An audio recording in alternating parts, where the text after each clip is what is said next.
Hello, and welcome to Generation Grit. I'm your host, activist, and musician, Kerrie Joy. On today's episode, we'll be exploring the idea of gender. We'll be digging into questions like, what is gender? How does society affect our view of it? And how can we support youth as they learn more about their own identities? Who better to chat with about these very important questions than our panelists, who not only have experienced these journeys we'll discuss firsthand, but have a passion for helping others feel more comfortable in their own skin too. Joining us today is Brinley. Brinley is studying to be a journalist and believes that it's a journalist's job to be the messenger for an issue or information. Her aim is to help bridge any communication gaps between people about LGBTQ+ issues. Welcome, Brinley. Thank you. We're also joined by Oliver. Oliver is a 17-year-old transgender anthropology major. He likes hiking, collecting oddities, and hanging out with his best friend, Bella. Thanks for joining us, Oliver. Thank you. Both our panelists today are a part of a very important organization in Colorado Springs called Inside Out Youth Services. Inside Out cultivates a community where LGBTQ+ youth are free to be themselves by providing leadership services, peer support, and education. Here's more on their mission. Welcome to Inside Out, where you belong. Whether you are a youth who identifies as LGBTQ, somewhere on that spectrum, or you're an ally, if you walk into our space, you are going to receive a warm and hospitable welcome, and you'll know that you belong here. I belong. I'm a peer advisor, so I help manage the space. Don't forget to sign in. They respect me and they treat me kindly, which just helps me feel like I'm not just someone who is left in the corner. I belong. Being a mixed Chicana queer person, there isn't a lot of places that are set out specifically for me. This is about making sure that all of our youth have a safe place wherever they go in this community. Inside Out is a place that advocates for those people that aren't always heard. Before we dive into our conversations today, let's get some definitions out of the way. We recently stopped by CU Boulder to speak with Jax Gonzalez, a local educator, PhD candidate, sociologist, and queer educator. Here they are with the 101. So how do we learn about gender? It's a huge question, and I've been studying this for around 10 years now, which is wild to think about. We learn about gender in society as young as infancy. We can think about how babies in hospitals are put into blue and pink blankets very early on. Typically, this is aligned with whatever gender, sex they were assigned at birth. Female babies get pink blankets, male babies get blue blankets, and then they're taken home. And parents will report to you and report often in research, the first question you get when you know you're having a baby is it a boy or a girl? We've decided in society that masculinity means anger and control, and femininity means softness and nurturing and caring. But those are not naturally occurring ideas. Those are ideas that we've come up with as a society. And those ideas have real impacts on people. Right? So that's the hard part about explaining the social construction of gender, which is that it's both completely made up and also has drastic impacts on individual lives. Kids who were born assigned male at birth who identify as women. It can include children who were born assigned female at birth who can identify as men. All of these people can identify as transgender, as well as youth who identify outside the binary. There's a lot of different terms that kids use today. I identify as genderqueer, which for me is specifically a political identity that engages the rejection of what it means or the expectation to be masculine or feminine. There's a proliferation of gender identities that kids are inventing every day. And I think that that is an incredible testament to the spaces that have been created by and for queer and trans youth to explore the possibility of gender identity. So Bryn and Oliver, how do you define gender? I'm gonna start with you, Bryn. So I personally see it as the way that you see yourself. When you think of yourself just as a baseline of who am I, the first thing that comes in your head, because I feel like it both describes like who you are as a person, but at the same time, not really a whole lot, because it doesn't hold you to a certain standard. It doesn't hold you to a certain standard like yourself, but other people will. So I personally see that gender is a combination of how you view yourself, but also how the world sees you, which of course takes form in gender identity and gender expression. So my definition of gender is the sum of those two terms, because it explains how you are viewed both to yourself and to other people. Thank you for that. You said a lot that really resonated with me. You know, as a Black queer woman, I feel like these constructs, right, that have been defined for us, a lot of times they have real consequences, but they have been created, right? Yeah. They're not necessarily real. And so I appreciate that. Thank you for sharing. How about you, Oliver? How do you define gender? Well, I feel like everyone has a very personal relationship with gender, so it's a bit different for everyone. But I think that it's the way that you fit into the world and the way you want the world to see you, as well as the way you see yourself. So it's kind of a mixture of those two things. And gender roles sort of play a bit in it, maybe in a good way, maybe in a bad way. But really for everyone, it's kind of just who you want to be, who you feel like, you know, who you are. Yeah, absolutely. It sounds like the environment we're raised in has a huge impact on how we identify gender and how it applies to us. What else informs our thoughts on these aspects of identity? Here's Jax with more.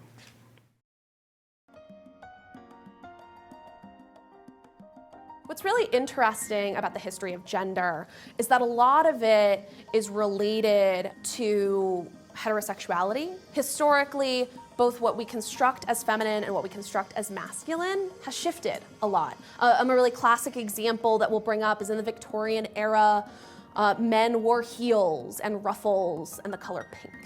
And what's important about that is that it's based in class as well. So class position or socioeconomic status, the ability to shift between feminine and masculine was allowed because of that class position. In our current society that we live in the US, we have a very specific idea of gender that has not always existed. And not only that, it's shifted a lot. I think it's really cool and creative that today I enter a high school classroom and I say, I'm Jax. I use they, them pronouns, and my students are like, cool, cool. And I have like 4 out of the 15 students also use they, them pronouns.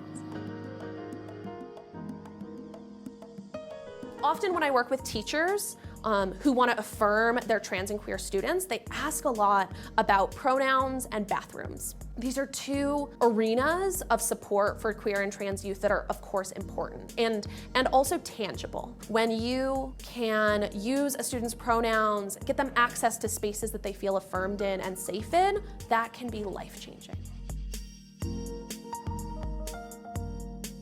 Affirming queer and trans youth is really important to allowing them to continue to see possibility.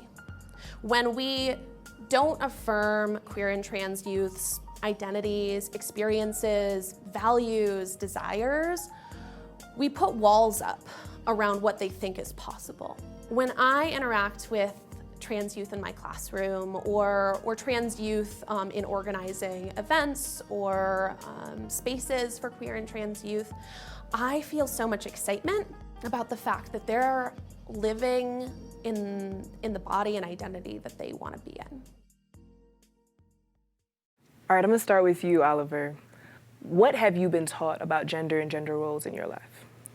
Well, I've been lucky enough to be raised by my mom, who was never super strict with that sort of thing. A lot of times, older people will teach you, that men have this role and women have this role, and that's just how it is.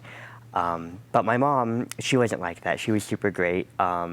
I was never put in, oh, well, you have to wear this pink dress and you have to play with these dolls. When I was a kid, I would go outside and I would play in the mud and catch toads. So there were never super strict gender roles when I was growing up. But as I got older and I accessed the internet, I would see a lot of opinions about everything all of the time.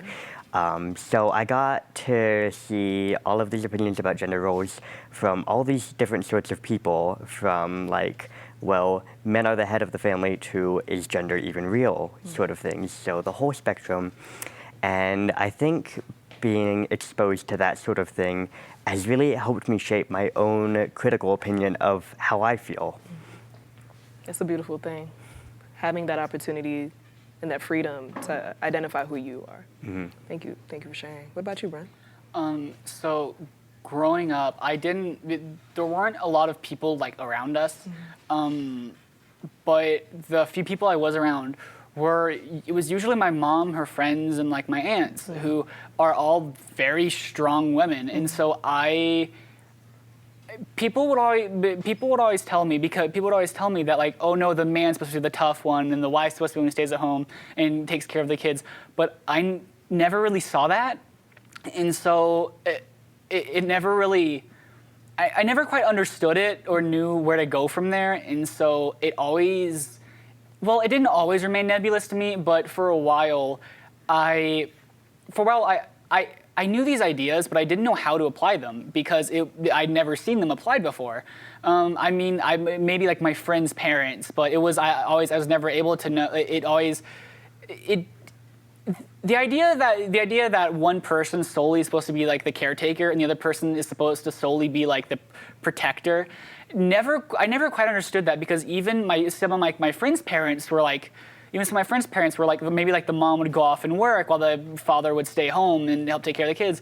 And so I'm very lucky to have those experiences and to be able to pick up information and like knowledge from going through that, and from like knowing my friends and from knowing my family and their friends, because everybody was expected to be tough and the protector, and so it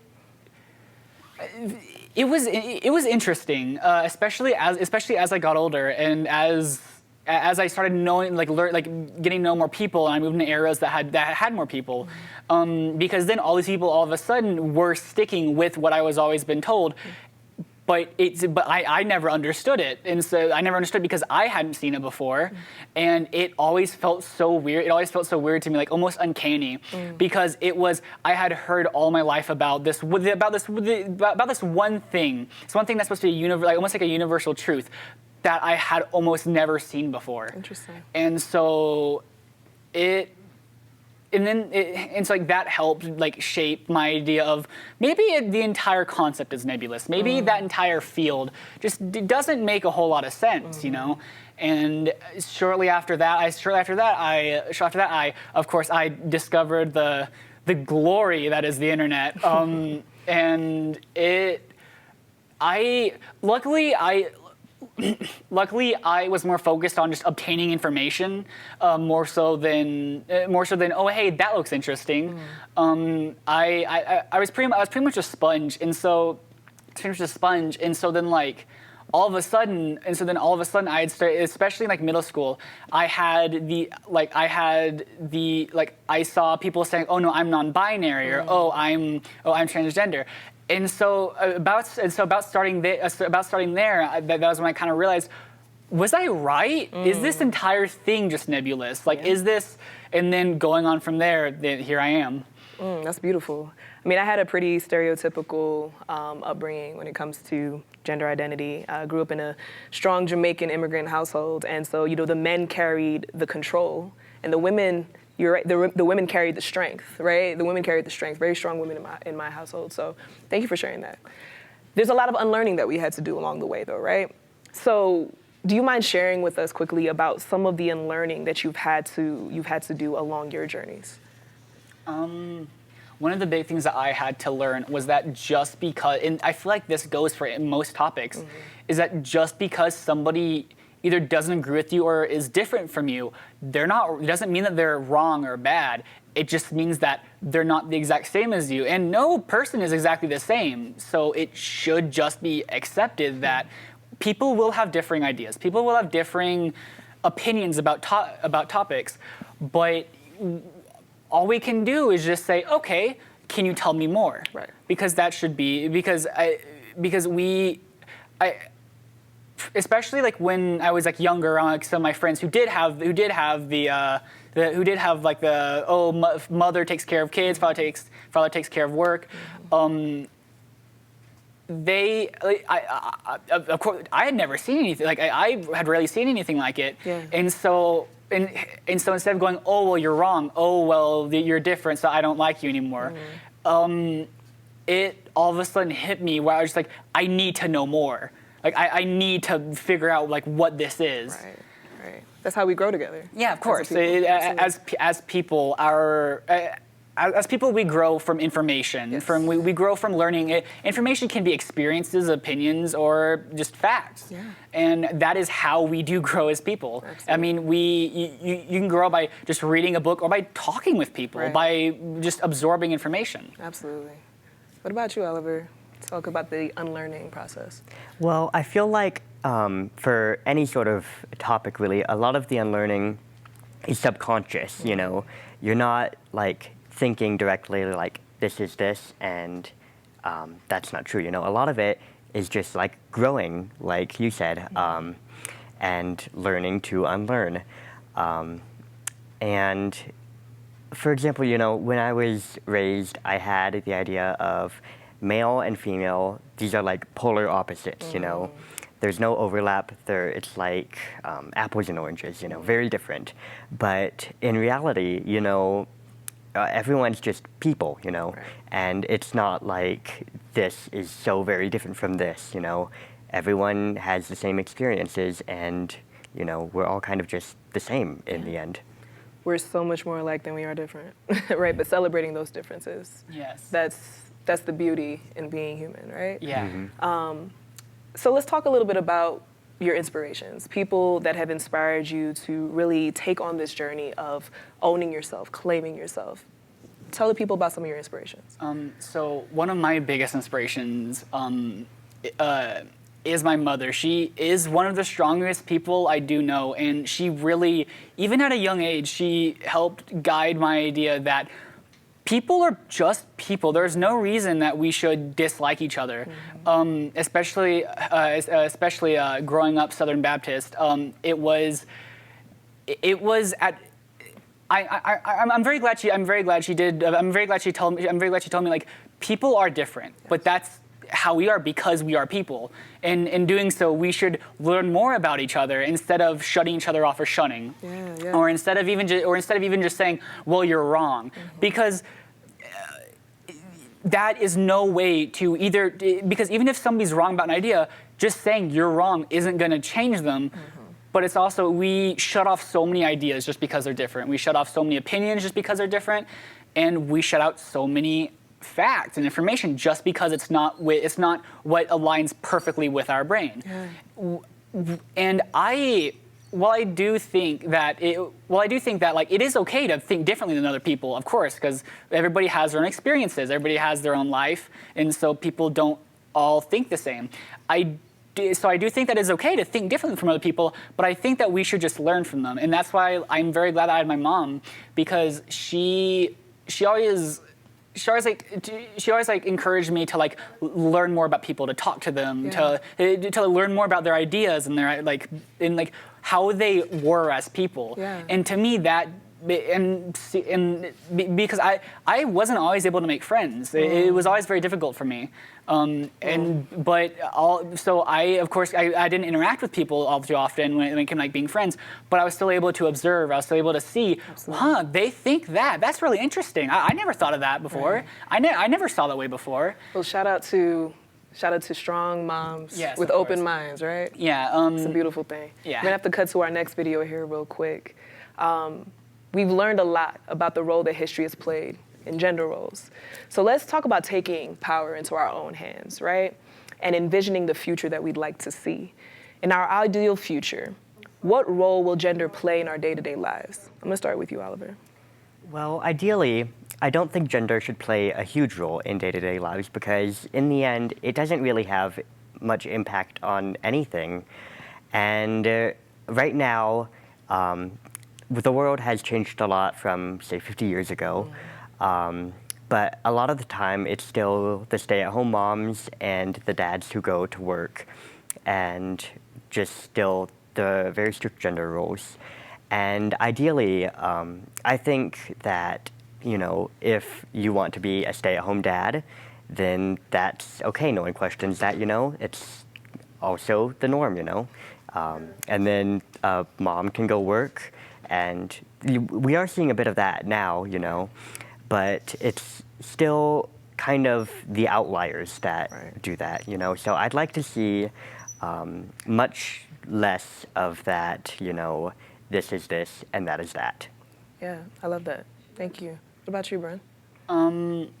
My hope for the future is that it will have absolutely no bearing, because it really shouldn't, because it is only the way the world sees you and the way you see yourself. So why should it have a bearing on what you do? Because like I know strong men and I know strong women. Absolutely. I know smart men. I know smart women, and I know strong and smart people like outside the gender spectrum. And so it really does make me question, why is there a point to this? Why has this lasted this long? And so my hope for the future is that it doesn't. Is that there is no point to it. It just becomes kind of like your name. It's just a part of you. You know. It's your name. It's you have your experiences with your name. Maybe somebody called you like the wrong name or mispronounced your name before. And maybe somebody misgendered you in the past. Maybe they just got mistaken. You know.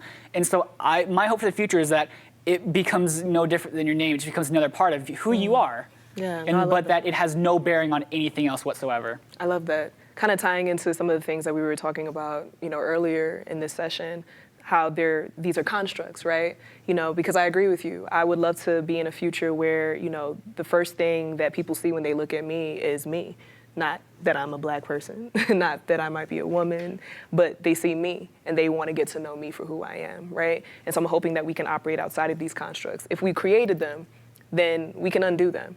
If we created these boxes that we have from the moment we're children, they check off these boxes of, you know, what we fit in and who we're supposed to be, then we can undo them. Yeah. So I look forward to that. And I'll hopefully look forward to creating that with you guys. All right, thank you so much. The last thing that I wanted to ask you is because I know there's a lot of people that are watching that may be in a similar situation to you, wanting to operate outside of these boxes, wanting to truly be themselves.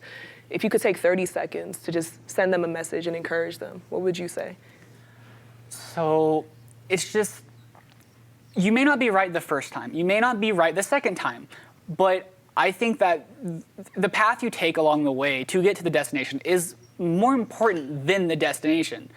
Not only because once you get there, once you figure out who you are, I mean, you only learned who you are, but that path, it'll teach you so much more about yourself than just a word. You know, and that path might help other people learn.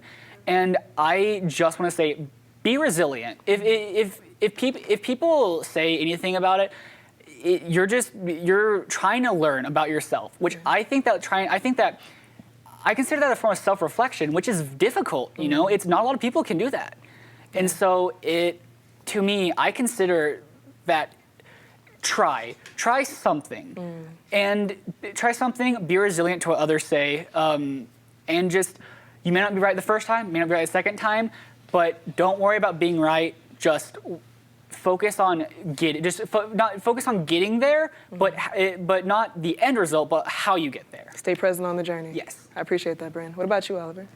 A lot with what you said about it's okay to not know. Right. It's okay to be wrong, you know. My journey with gender, it was long, it was hard, and I finally got to where I am today, and I'm happy with it, but it's okay, you know, if there never really is even a destination, you know? A lot of people are very concerned with labels, and if none of those fit you, if you don't want to use a label, that's okay. You know, you don't have to. Absolutely. And another thing is a lot of times you will meet people who don't support what you're doing with your life, you know. And the important thing to remember, it's hard to in the moment, but for every person standing in front of you saying you're wrong, you shouldn't be doing this, you know, there's 100 more behind you supporting you. I appreciate that so much, Oliver. That's all the time we have for now. Be sure to check out Generation Grit every Friday at 7 right here on PBS 12. Or if streaming is more up your alley, you can find every episode at pbs12.org. I'm Kerrie Joy, and on behalf of all of us here at PBS 12, thank you for joining us.